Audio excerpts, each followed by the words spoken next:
Thank you for listening to the Matt's Movie Reviews podcast, available on Podbean, Apple Podcasts, Spotify, Google Podcasts, Amazon Music, and Stitcher. Also, please follow Matt's Movie Reviews on Facebook, YouTube, LinkedIn, Reddit, Instagram, and MeWe. And of course, be sure to visit mattsmoviereviews.net for the latest reviews, top 10 lists, and more. Now, on to the show.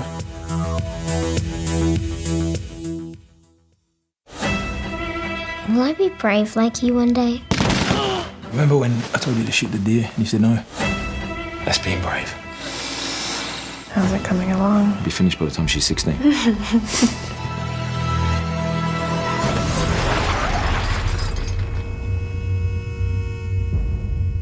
Mr. Logan, the situation with your son is dire. If he appears before this court again, he'll be taken from your care. Corporal, How'd you know where I lived? right under surveillance. I need your help, son. Whatever it is, it's not for me. You've forgotten about Tony McManus. No, I did that. Because you're my brother. You going hunting? Same as always, Corporal. Yes, sir. Ned, we're good! It's not it!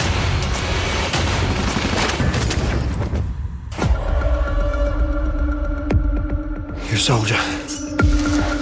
You did what you had to do. Sniper on the hill! What? Look, I'm just wondering if you know anyone else out there in the game who's got the same skill set as you. What exactly have you got me? Get away from me! You wish she was still here and not me. You want to know why I run away? Come on, because you don't want me, Dad. We're all just men. We're not invincible. We're just trying to walk a line between courage and fear.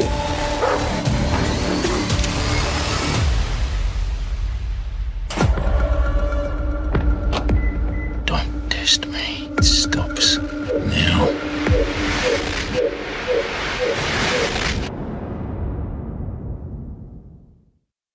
Hello and welcome to the Matt's Movie Reviews podcast. I am your host, Matthew Pejkovic, and this is episode number 506. Releasing March 3rd in theatres, video on demand, and digital across the US is Transfusion, a crime drama that stars Sam Worthginton as a former Special Forces operative who is thrust into the criminal underworld to keep his son from being taken from him. Featuring incredible performances, beautifully crafted filmmaking, and a haunting story about wounded men living in desperate times, Transfusion also marks the directorial debut of Matt Nable, who also wrote and stars in the film. And we're glad to say that Matt Nable joins me right now on the podcast. Matt, thank you so much for joining me. Pleasure, Matt. Nice to be here. When I watched Transfusion, I just got to say it really floored me. And what I really took from the movie is that, there's ways people can describe a movie in kind of marketing context, action, thrill, etc. To me, this movie is very much a tragedy. It's about loss in a lot of ways. It's a loss of worth. It's a loss of place. It's a loss of self. I'm just curious, what was the inspiration to tackle such dark material like this? Because I'm sure that dealing with these kind of themes and these kind of characters wouldn't have been an easy thing.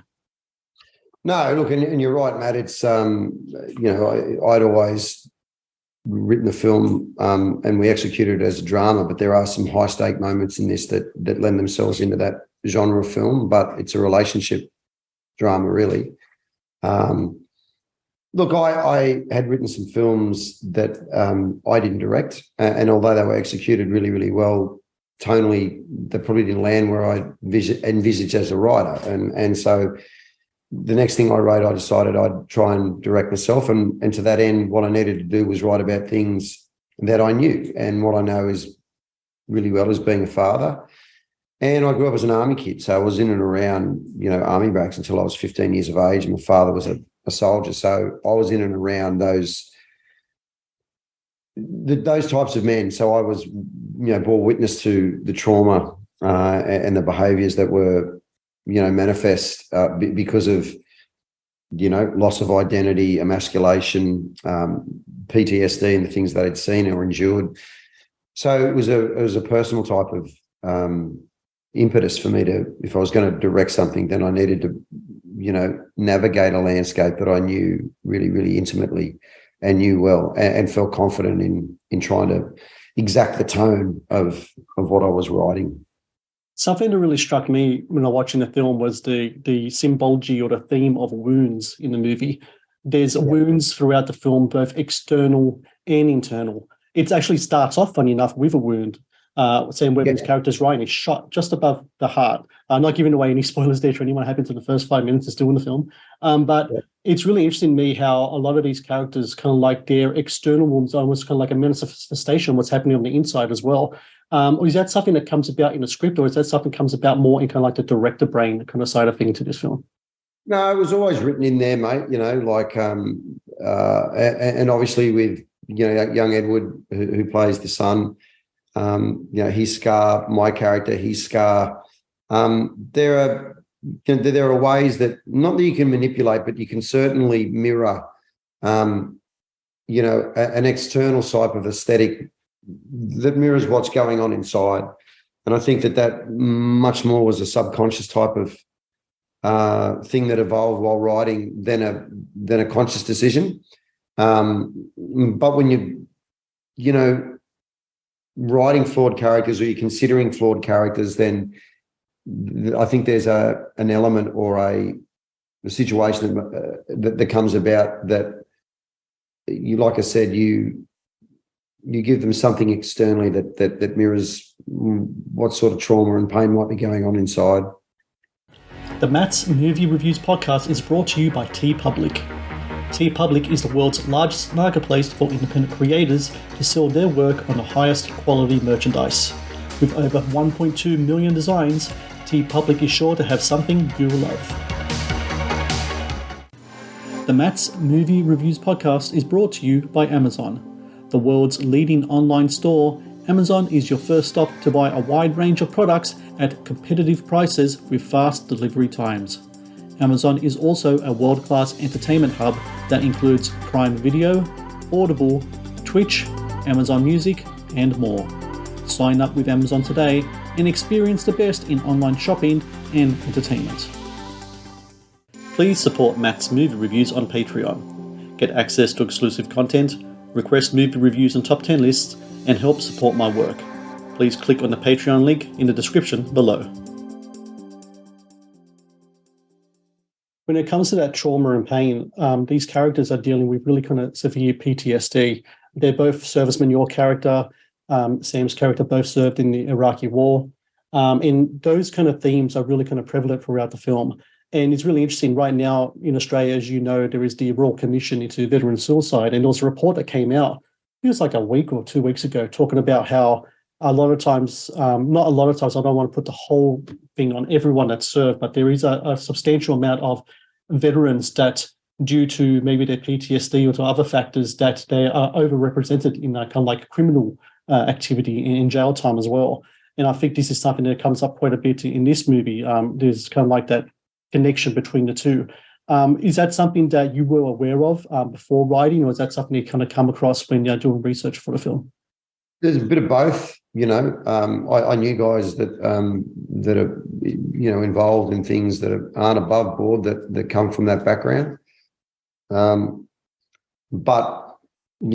talking to lots of people who are returned service people and SAS people, look, when you're in a situation where you're trained so specifically and so well to execute and in certain things, and when you consider that skill set is no longer relevant or is redundant when they're out of the service, and then there's a whole heap of, there's definitely a skill set that lends itself into other things that you'd learn, say, from being a soldier in the SAS.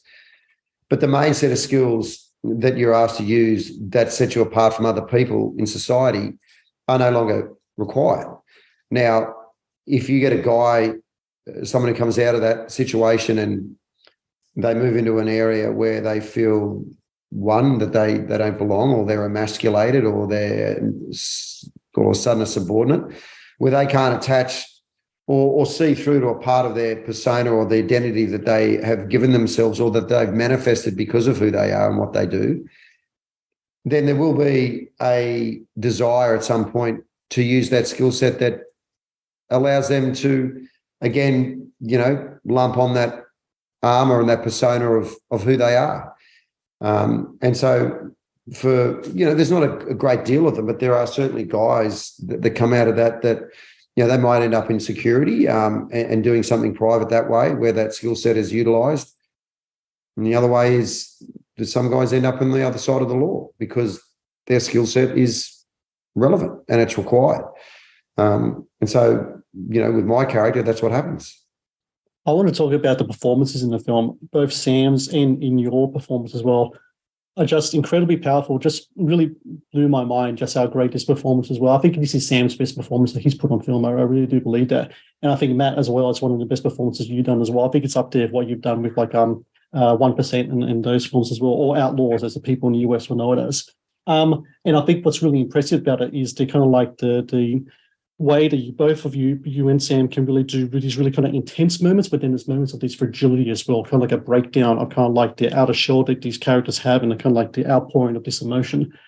When you are directing scenes like that and acting in them as well, how do you go about juggling both of those kind of things? Because I imagine in one end, you have one side of your brain that's more kind of the rational, kind of logical mind, which is, you're trying to get the shot, making sure everything's working, etc. Yeah. But on the other end, you're really tapping into a deep reservoir of emotion that really comes out from the screen. It's incredibly powerful as well.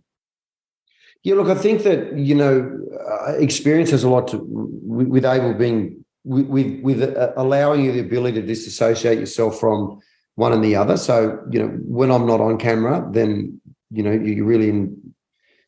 That side of your brain is working and picking up shots, or I've got to get this, or we need this piece, or we need that piece. Then moving from behind the camera into that situation, I sort of forget all that and lean into the DOP and the producers and saying, they've got my back. And I'm working with Sam, who's, apart from the scene I've got with the young Edward, all my scenes are with Sam, and they are highly charged at different stages and emotional. So what makes that easier is working against someone like with Sam, who's so present and probably follows a similar process to what I do, which is once I'm on camera is trying to forget the camera and trying to forget everything around me so that you're not aware of it. I mean, it's there, but it's in your peripheral. You're trying to forget all that. Spotting them and knowing where they are so that you can forget them is a big part of the process I go through. So once I'm moved behind the camera and I was with Sam, you got to trust. You got to trust the people who are on the other side that you have on board. And I was lucky enough to have really, really, people that I trusted and that are remarkably talented. So once I stepped across, I could just be an actor. And once I got off, then you take on the other role. So I'm not sure that it's like that for every actor who's directing. I don't know. I can only talk intelligently about what happened with me. So, going forward, if I direct and act in something simultaneously again, then that would be the process that I use. So, it seemed to work for me. I never felt like I was overwhelmed with one and not the other. As an actor, like I said, I try to forget everything, be present. And a lot of the time I have no fucking clue what's going to happen.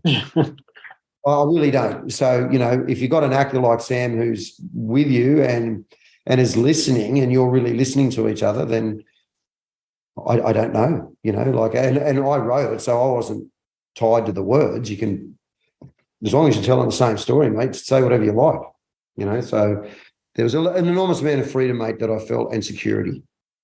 When it comes to directing with yourself, Matt, do you think that this is something you're going to approach again with future projects? And if so, what do you think you're going to take from your experiences directing the Transfusion? Do you think lessons learned or things that you kind of experienced that you reckon you'll take to the next project? Yeah, look, I've got to be honest, mate, I had a really, really good experience on this. We, finished work early most days. Was really, really well prepared and we were really well set up. I was lucky enough, like I said, to have really, really talented people across the board. Everyone was on the same page. Everyone was really calm and kind. And, that tone made it really easy to execute. So the things that I've learned is that the way we did it the first time works. And you shouldn't stray away too far away from that.